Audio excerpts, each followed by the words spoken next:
ce moment difficile que vivent les Palestiniens face à ces opérations israéliennes brutales et ces déplacements forcés, les Israéliens prétendent se défendre contre les groupes terroristes de Hamas, bien qu'ils ne tuent que des civils innocents, non armés, y compris un nombre incalculable d'enfants et de femmes. À cet égard, les médias occidentaux se focalisent uniquement sur la situation à Israël, tout en ignorant les atrocités inhumaines et catastrophiques qui se passent à Gaza.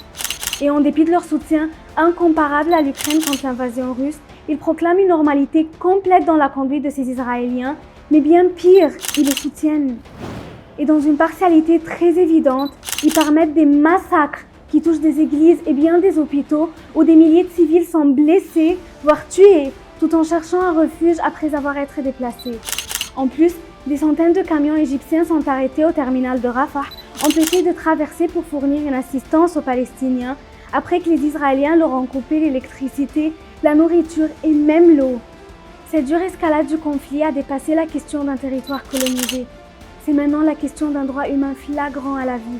C'est l'image des cadavres des victimes dispersés dans les rues démolies de la ville qui crient au secours des survivants restants. C'est pourquoi le monde entier doit unir ses forces pour résoudre ce conflit et rétablir les droits de ces Palestiniens sans biais.